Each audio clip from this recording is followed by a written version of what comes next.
Good morning mga kasablay, isang mapagpalang araw na naman po sa ating lahat at ngayon nga po pala ay araw na ng Huwebes at ang oras nga po pala dito ay alas 7 na ng umaga. Kami nga po pala ay pupunta sa pag-part-time na naman at ngayong umaga kami na-assign. Dati ay gabi tayo na-assign, no?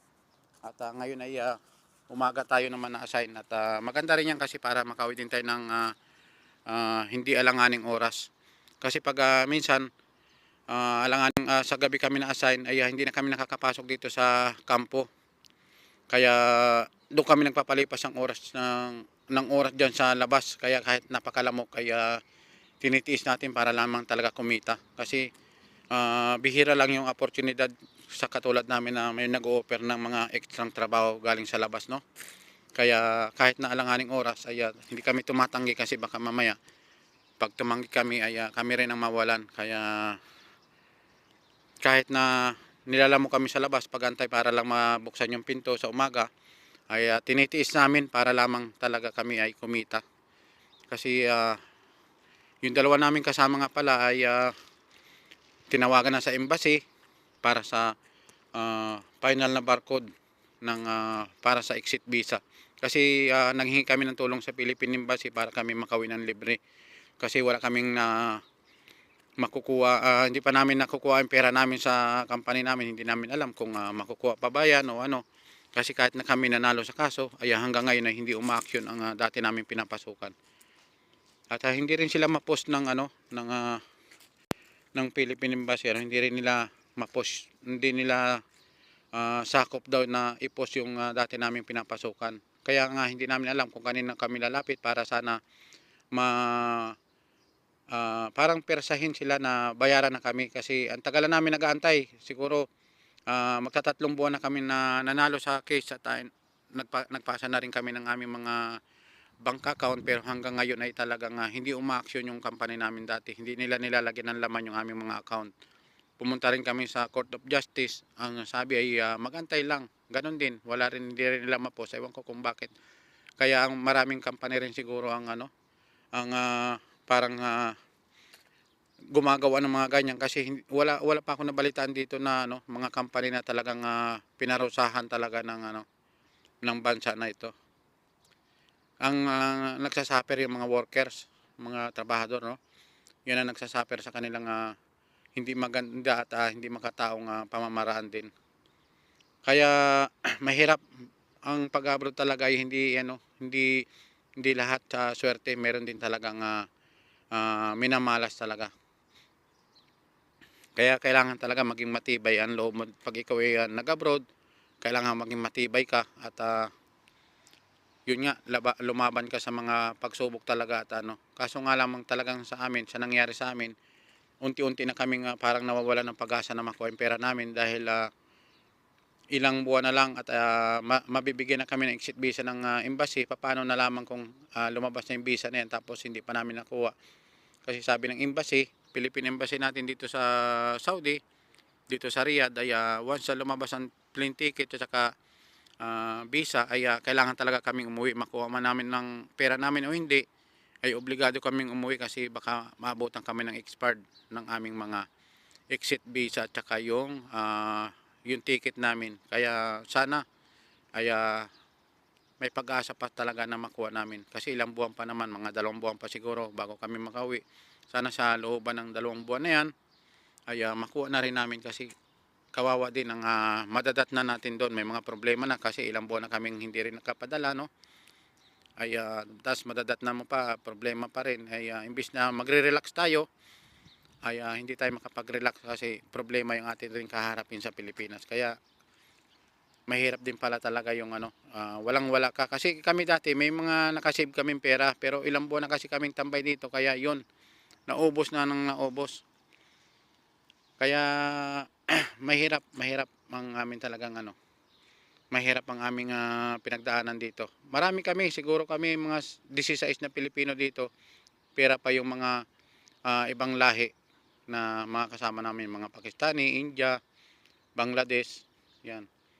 Marami kami, halos lahat kami ay nag-case na lahat kasi nga parang lumabas dito, parang pinabayaan na kami ng aming dating pinapasukan. Nandito pa naman ang company niya, kaso nga lamang ay walang nag-aasikaso sa mga ano namin, mga hinaing namin. Hindi nila inaaksyonan yung mga problema, bagkos ay pinabadami nila yung kanilang mga problema.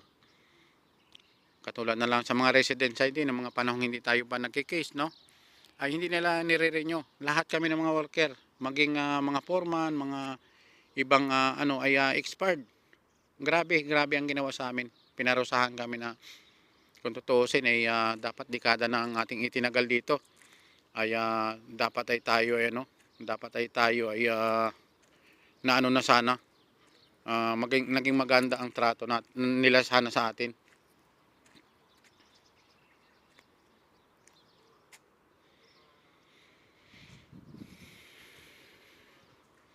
Maya-maya lamang po ay kami pupunta rin sa aming pag part-time at umaga po kami na-assign.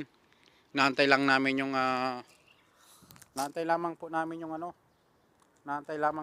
yung driver kasi alis po kami ng maaga.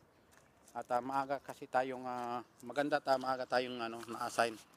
Kaya hindi tayo abutin ng madaling araw sa labas. Yan lamang po at magandang umaga sa atin Maraming salamat po sa walang sawang pagsuporta niyo sa amin. Ito po yung aming camp. Napakasimple lang. At wala na ring rito. Wala nang mga naglilinis na wala nang mga naglilinis dito na kanya-kanya na lang. Kanya-kanya na lang talaga kami ng diskarte. Wala nang haris dito, yung pinakang security guard dito wala na rin, nag-exit na rin. Kasi 6 months din silang hindi pinasahod. Grabe ang sakripisyong ginawa ng lahat ng mga workers, hindi lang Pilipino. Lahat ng mga workers dito ay talagang nagsuffer sa problema na ang may problema company, ang tao ang nagsuffer.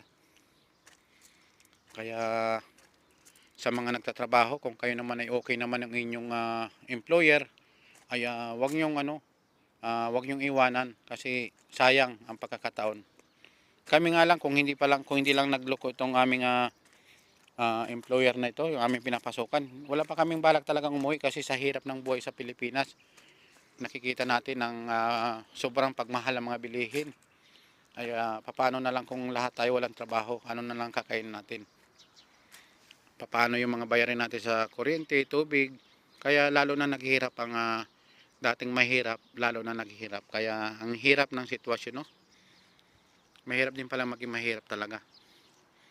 Pero sabi naman ng iba, ay masarap din maging mahirap.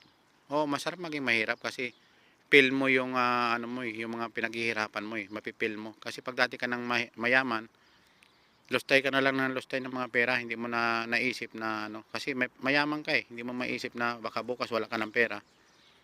Kasi nabuhay ka sa mga rangyang buhay kaya sige ka lang ng waldas ka ng waldas ng pera. Hindi ka tulad sa mahirap. Hanggat kaya mong ipitin ang pera nga pinaghirapan mo, ay gagawin mo talaga. Ay ang masama kung talagang wala ka naman trabaho, ay wala ka talagang ipitin na pera. Kaya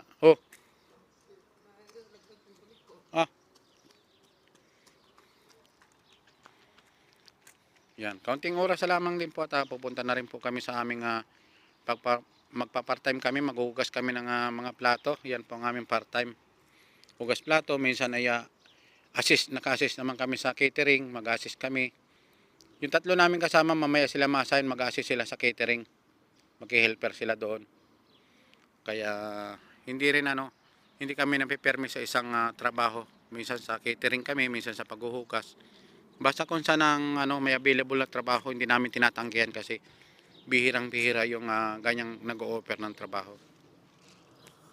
Yan lamang po, magandang umaga po. Bye-bye po. Maraming salamat mga kasablay channel dyan. Maraming salamat sa inyo sa walang sawang pagsuporta. Bye-bye. Bye-bye.